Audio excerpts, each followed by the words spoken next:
Hello everyone, I am Everglade Gallade. Welcome back to another video. Now in today's video, I'm going to be just going over some of my battles that I've had over the course of 2018.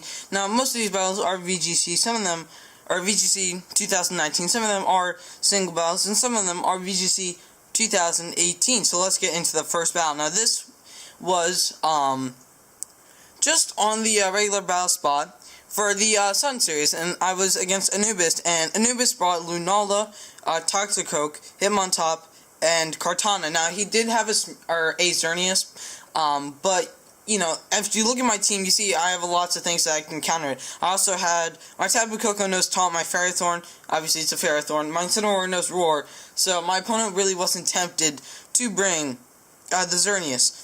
So, I brought the Tapu Koko, the Incineroar, the Ferrothorn, and the Lunala. So, before we get into this, I'm just going to say that I have 9 battles I want to share with you, but I don't know how long these battles take to, I guess, play, so it might be broken up into 2 parts, I'm not so sure, but anyways, we're going to hop into the first one. So, sorry my screen is cracked. This is on my old 3DS, but I have so many battles on the 3DS that I thought it'd just be easier to share with you guys. So he leads off with the Lunala Toxicoke. Now, one thing I want to say is I'm very proud of this battle. So I lead off with Tapu Koko and Incineroar. I felt like this was a pretty good lead against my opponent. It covered the Xerneas option. It covered the Lunala option. It covered most of his team, honestly. It covered even the Kartana option. I thought it was a very solid lead against my opponent. So Incineroar goes, Incineroar's ability Intimidate activates. Now Toxicoke is probably just gonna fake out the Tapu Koko. So ideally what I should have done was protected Tapu Koko. I think that's like I think that's the misplay I did in this battle. But so he is gonna go for the Moongeist Beam. That is going to knock out the Tapu Koko. And at that point I'm like, oh shoot, that's probably Specs. So now I'm like, oh, I think I messed up, and I knocked off the Toxicoke. And I got rid of its Assault Vest, so that's pretty good. And then in comes my Lunala. I thought his Lunala was Choice Specs. So what I do here, I believe, is I protect Lunala and I knock off the opposing Lunala. Ideally in that first turn I should have protected Koko, but I really want to get a Thunderbolt off into that Toxicoke, and I remember that's what I went for. So he's gonna Moongeist Beam into my Lunala's, not going, or I protected, so it's not going to hit the Lunala. And he actually, I think, knockoffs? I didn't see that. But anyways, I knock off into his Lunala. It's going to deal a buttload of damage to that. And now, we'll see what happens. I forget what happens at this point. Maybe switch out Lunala? He switches out his Lunala, which is very interesting. And he goes into his Hitmontop, which was a good play, yeah. I agree with that. So, I really don't know what I do here. We'll see, though. It's been a while since I watched this battle video. Yeah, I do switch out the Lunala into the Ferrothorn. And I might go for a knockoff. He goes for a Poison Jab. It doesn't affect my Ferrothorn. So he did Poison Jab my Lunala. And I go for a knockoff into the Hitmontop. And eject button is not eject button. It is eject button. I actually thought eject button would activate if you knocked it off. Kind of like with Weakness Policy, where if you knock off Weakness Policy, it activates. So I switch out Incineroar here into my Lunala. And I think it was so I could take the close combat, as I do believe in close combats, and I go for the Gyro Ball into the Kartana, potentially breaking any sashes, excuse me. So at this point, I'm just a little concerned, so I switch out my Lunala because I don't want to take a knockoff. And I go back into my Incineroar. It's just a nice pivot. My opponent could have predicted that and went for a Sacred Sword, but as you will see here, I believe he goes for a knockoff. I'm already ahead of this, I believe. He Helping Hands. He probably just Helping Hands Sacred Sword. But I do protect my Ferrothorn because I'm like, I don't want to risk myself getting Sacred Sword. Sacred Sword, as he just actually Leaf Blaze into my Incineroar. And that's actually going to deal quite a bit of damage, considering it's a Kartana and he got Helping Handed. So that's going to deal quite a lot.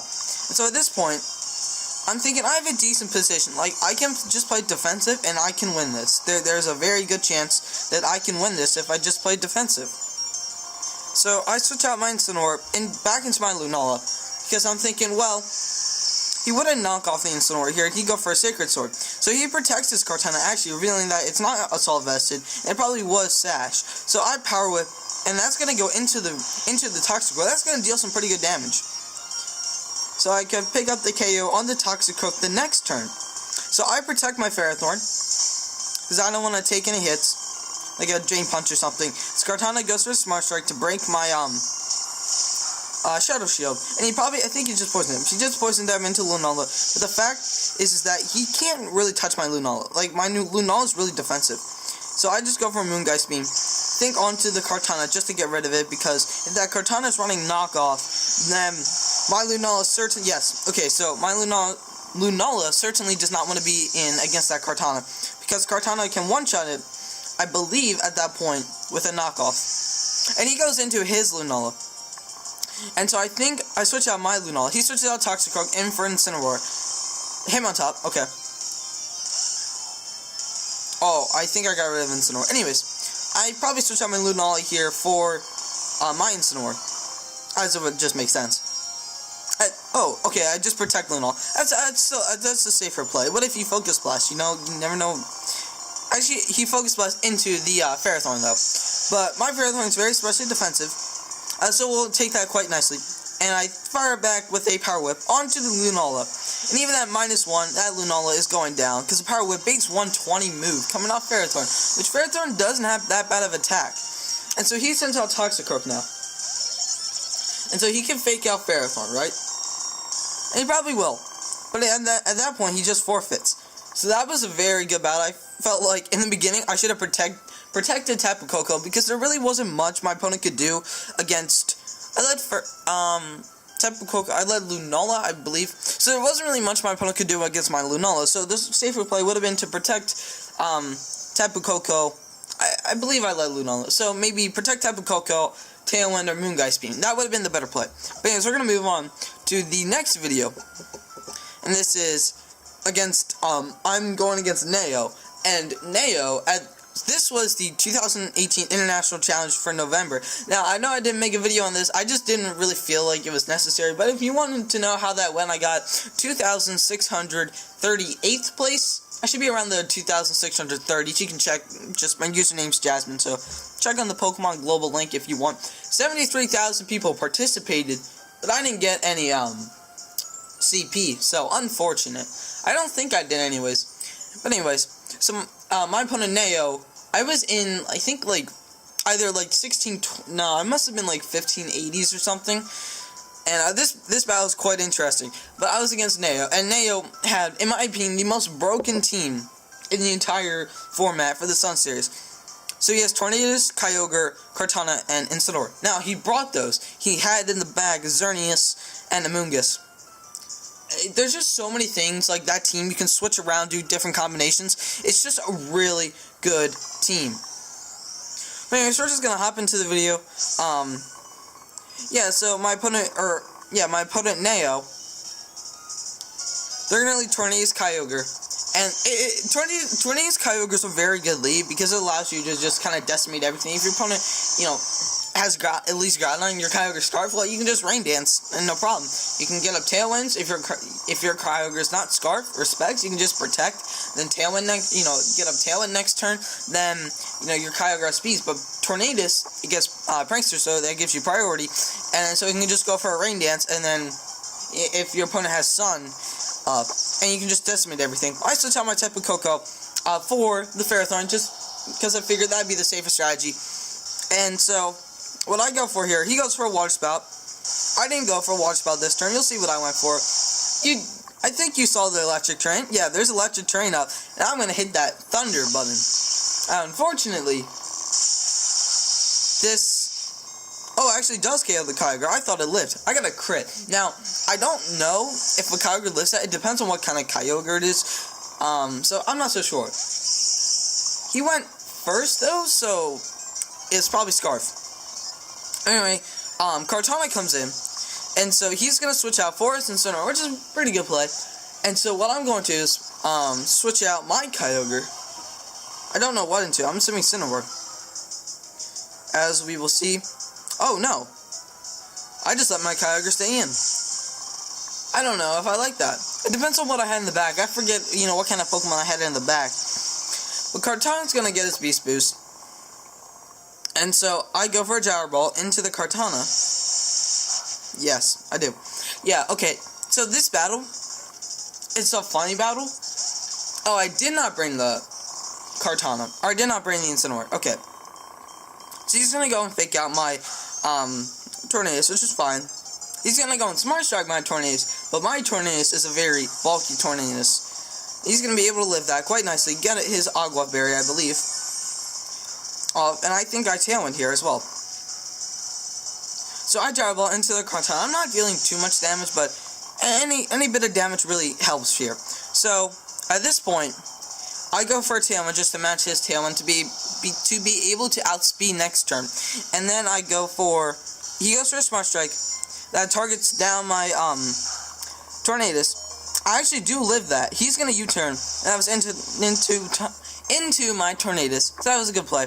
And I get another Gyro Ball off, I believe, into my Kartana. Now, you can definitely see I didn't play this one that well, but I think it's still worth sharing just because of what happens at the end. A little bit of foreshadowing, I know, but it's quite funny. So I Gyro Ball into his Kartana again. This actually does a decent amount of damage. Yeah, like I said, I'm gonna say this again. Just sorry for the screen. It's just I have a lot of good battle videos on my old 3DS. That's why I'm sharing it here. Next video, or the next battle spot video, it'll be my new 3DS. But anyways, he's gonna switch out his Kartana into Incineroar, and so this is pretty problematic, I think, for me, because my Ferrothorn, it kind of deals with his team somewhat well. I go for a Thunder though, and that's going to target down the Incineroar, and this is gonna do a lot of damage. That's a Assault Vest that I can just tell from that damage. Or, if it's not a Assault Vest, it's very, very, very specially defensive. I mean, most Incineroar are with 236 HP, 236 special defense, and something in attack or speed. But anyways, I go for a Gyro Ball onto his Tornadus. But my type of Coco is modest 252 in special attack and a Life Orb variant. So it hits like a truck. So I go for the Protect here because I don't want to get Flare Blitzed. And I go for the... He Tailwinds here. I'm like, okay, that's okay. I'm fine with that. And so he's gonna go. I'm gonna go on Thunderbolt his Incineroar. And I thought this would pick up the KO, as it does, because I'm like, I'm modest 252, Life Orb. I should be able to pick up the KO. As I am able to, excuse me. Yeah, as I am able to. Just really thought, I would be able to pick up the KO, as it does show through. Anyways, I'm just gonna go and Thunder that Kartana, that Kartana, because I value that as the bigger threat here. And Kartana, showing himself to be Assault Vested, is actually going to live that. And so his Tornadus goes for a Hurricane, and it's going to target down my Tapu Koko, and my Tapu Koko is going to go down. Now this is a very weird turn. I'm assuming this is Assault Vested Kartana, but he does not have Smart Strike. He goes for the Leaf Blade. But did you remember Ferrothorn's ability? It is Iron Barbs, which does in turn knock out the Kartana. So the Kartana goes down. And then I Gyro Ball the Tornadus. And I crit the Tornadus. And it goes down. And I won. I remember how proud I was. I didn't play that the best. Just looking back on it, it's crazy how in a month, I'm gonna brag a little bit here. Not to be mean, but it's crazy how in a month, how much I can just look at, my battles in November and be like, I should have done this, I should have done that. I can't really tell you specific things, but if I were to sit down and watch this video again, I can definitely point out some stuff that I need to improve on. I felt like maybe bringing Incineroar would have been good because I didn't really have a check to Kartana.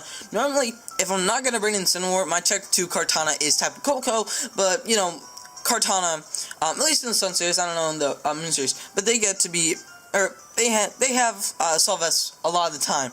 And so Tapu Koko, therefore, doesn't become the best counter, but still, it hits pretty hard, even to a Kartana. So we're going to get on with a third battle. And so, I'm just going to go down a lot, because the third battle is quite a far away. I don't know if I have time for a Link battle. Gonna have to see. Maybe I don't, who knows. Alright, so I'm going to play this video. It's Battle Spot, the free battle against Boutner. Now, if you look at my team, if any of you has seen some of my previous videos, then you know this is my Philadelphia Regionals team. Now, this was, I think, around September 10th, September probably 14th, just because I was, a couple days before the Philadelphia Regionals, and I was just going on the free battle swap because I didn't have a Pokemon Global Link account set up. I really didn't even know how to do it.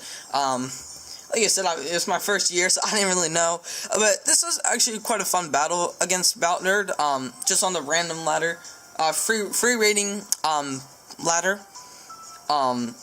Because I saw like a bunch of all these legendary teams, which I could just decimate with my Oranguru Snorlax. But Boutnerd, he actually put up a good fight, and he had a very, I guess, very good team. The Xerneas, Lunala, the Kartana, and the Incineroar. I brought Oranguru, Snorlax, Giratina, and Crobat. I don't really know why I brought Crobat. Oh, I know why. I have Haze on my Crobat, so I was thinking I should counter the Xerneas. Excuse me. But I led Snorlax and Oranguru just because I thought this was going to be my best way to win, against this sort of team. And so he's going to lead his Xerneas and Sonora, a very typical lead. Yeah, I mean, it's very typical lead, but there's a very good reason for it. And Sonora provides intimidate support, so making it so Solgaleo doesn't, like, one-shot Xerneas. It also provides fake-out support, and Sonora is very bulky. It's a very versatile Pokemon, and Xerneas can get up his Geomancy. But did you know, ladies and gentlemen, that when he faked out that Oranguru, that was the wrong play, because Oranguru gets an alternate ability called Inner Focus. Now, this actually helped me in the Philadelphia Regionals. I'm not going to go on it too much, but just to keep in mind, if you ever encounter this strategy, do not fake out the Oranguru unless you can see that there be a reason for their Oranguru to run Telepathy, like you see an Earthquake or I don't know, a potential Surf. I know those moves aren't like likely to see in VGC, and I know those are bad examples, but you get my point. But anyways, I'm Inner Focus, so my Snorlax gets the Belly Drum up, and I get my Trick Room up. Now, my Snorlax could lose to like a fake out, and then so I want to be able to get my Belly Drum up. But I just go for a return onto the Incineroar, and Incineroar is going to get knocked out, and I'm going to go for a Instruct onto my Snorlax. And my Snorlax is going to hit the Xerneas with a return. And the Xerneas is going to get him one-shot. Now, I know this is a pretty quick battle, but, I just wanted to show you an example of the true power of this team, of, like, how much work it can put in. And so you will see a very interesting tech that I thought was a very nice addition to Snorlax, just because there were so many Pokemon that countered Snorlax. So, okay, never mind, I forgot that he forfeited. Okay, but anyways, my Snorlax has Fire Punch, and so that allows for me to hit Kartana, Ferrothorn, or not Xerneas, I mean, it can't hit Xerneas, but like, Lunala, Ghost types. I knew Kartana and Ferrothorn were going to be good, and I saw like a couple at Philadelphia Regionals, so it was good for hitting them. I think I saw one Lunala, so I could be able to hit it with a Fire Punch, because without Fire Punch, I just have Return as my other attacking move, so I can't really hit this Lunala. And it's close if Fire Punch plus, Fire Punch into a plus 6 Fire Punch from a Snorlax. It is mine's Adamant, into the Shadow Shield Lunala. That's going to break the Shadow Shield, and then next turn, I feel like it's a roll. I haven't really checked, but that was it's a pretty interesting battle. I'm going to see if I can get one more battle off. I'm not so sure if I can, but we'll see. That's a very long battle there. I don't want to do that. I'll save that one for later. I'm just going to try to find another one that I can do real quick. I might be able to show this one. So this was a VGC 2018 battle. I know most of you haven't seen VGC 2018, but this was a very interesting battle. I might not be able to show this whole entire thing, but I have a very interesting team. So, I mean, yeah, Charizard Y. If any of you had played VGC 2018, my whole entire team was Mega Charizard Y, Kartana, Tapu Fini, Landorus, Therian. I know that sounds pretty standard, but here's where it gets interesting. Goodra and Alolan Ninetales. So he's going to lead the Lele and Drifblim. Drifblim gets, like you see, gets access to Rain Dance and all that. I feel like this was the team used in the American Internationals in 2018 that was used, the winning VGC 2018 team for the American Internationals for the Masters Division. I think it was Jeremy Rodriguez who used this team, but anyways, he's just gonna go, I don't think this was Jeremy Rodriguez. I feel like this was just someone that, was trying their team out. So, the, Drifblim's gonna go for Rain Dance, a smart play. I'm just gonna Smart Strike into Drifblim, deal a lot of damage. I am Life Orb, and so I'm just gonna go for a Tailwind, because Tailwind is the most broken move in VGC. I might not be able to show this whole entire battle, but you can kind of get the point. I know it's a little bit unfortunate, but my camera can only record a certain amount, but you kind of see the point. So I Mega Evolve my Charizard here, just because I'm like, well, there's no way he's going to go for Rain Dance again. I mean, I can just be able to pick a Night, or just Flamethrower into this Drifblim, and that'll be really good. So I actually do Protect Charizard. I forgot how this battle went. So I Protect Charizard, as Rotom's just going to Ally Switch. I'm like, what? I mean, yeah, I know, Rotom gets Ally Switch. I feel like for me, Ally Switch is like one of those moves where I just kind of forget about it. And then in the midst of battle, it happens to screw me over. And he goes for a Rain Dance again, which was a pretty good play. Excuse me. So now, I'm thinking, okay, what can I do against this? So, I don't know if I can finish this battle. So, I'm going to skip ahead and potentially, I don't think so. So I go Ninetales here to get rid of the, hail, or the, rain. And so my Charizard can go for Flamethrower, and I do Flamethrower into the Drifblim. And I'm just gonna kind of play this battle out, by talking about it. So, and then he, Gigavolt Havocs into my... He gave Volt Havocs into my Charizard, so my Charizard goes down. Then he brings in Lander's Therian, and I don't decide to target down the Lander's Therian, and I target down the Lele. So, I target down. He brings in Lele. I ignore Lele, and he decides to protect Lele. And at the end of the battle, I finally decide to target down his Lele. I felt like I played that one well. I'm sorry I couldn't, show you the whole thing. But anyways, I'm about to run a camera time, so I hope you guys enjoy this New Year's special. So happy 2019. I will be coming out with, I think, 3 episodes of this, of just some battles that I did. But anyways, see you guys later. I'm Everglade Gallade signing out.